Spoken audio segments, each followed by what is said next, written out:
actual temperature is this temperature, the starting temperature, plus that. That's just 60% of the distance from here to here in temperature. To know the actual temperature, you have to add it to the low temperature. So I need to get another one there, which is the low temperature, which is the temperature at time of firing, plus that, which tells me my temperature at 60% of total rise is 24.763, which is between those two values. I could do one of two things here. I could say it's closer to the first than the second one and simply take the first one.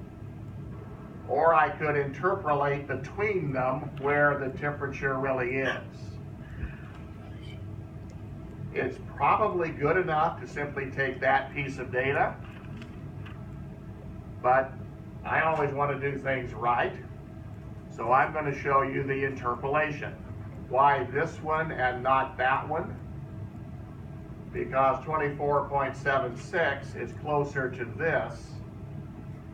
Actually, it's the wrong two. It's closer to this one than it is that one. Closer to 24.74 than it is 24.94. You see what I'm saying? Probably good enough, but good enough is not correct. I'm going to do it correctly. So, what I need to find is the fraction of the distance between those two that this number fits. How do I find that fraction? I take the total interval, which is that temperature difference, and I take the difference between this and my temperature there. See, it's these two. The difference between this number and that number, and take the ratio. So, come down here and do that. My first thing is going to be the difference between those two data points. That whole range has a temperature difference of 0.194 Kelvin. The distance between my temperature at time 60 and that low temperature. Oh, wait a minute. I need a minus sign there. 7674. That is about 1/10 of that. The ratio is that divided by the other one. What this is telling me, and I'm going to do something to that. I'm going to put that in yellow highlight so I know which two it is for sure.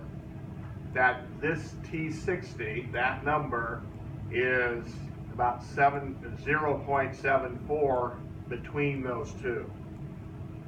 What I really want is not the temperature, but the time at which that happens, because that time is going to be used to solve my two equations for the temperatures. So now I want to take that fraction times this 1/4 of a minute to find out what fraction of a 1/4 of a minute this temperature really fell at. So now I'm going to take that fraction times a 1/4 of a minute, 0.25,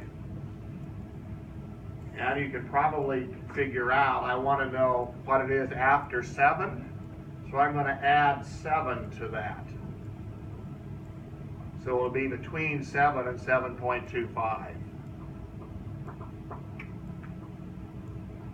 That is really the time. That is the time that corresponds to T60. And that is the time that I'm going to use to solve this equation with slope and intercept for the low temperature. And I'm going to solve this equation for slope and intercept from the post period to get the true high temperature. Yes. If you just click on cell B34, thank you. This was all done systematically. That number is the difference between those two temperatures. The second number is the difference between my T60 and the lower of the two, or the first of the two. This is the ratio of those two. And then I use that ratio at 25 seconds, or excuse me, it shouldn't be 25, well, 0.25 minutes, a quarter of a minute, to figure out the time that corresponds to T60. In the, like, up at the top right, I see you have T60, but what's the other temperature called? Where it says 24.7? This, that's the crude delta T. That's the maximum temperature minus the minimum temperature. 24.7, not 2.47. This, that's T60. This was really the difference between that temperature and T60. So to get this, I had to add that difference to that temperature. Now I need some equations of line. My T is y, right? Y equals mx plus b. So the temperature low is going to be the slope, which is that number, times x, which is this number, plus the intercept, which is right there. So my true low temperature at this T60 is 23.271.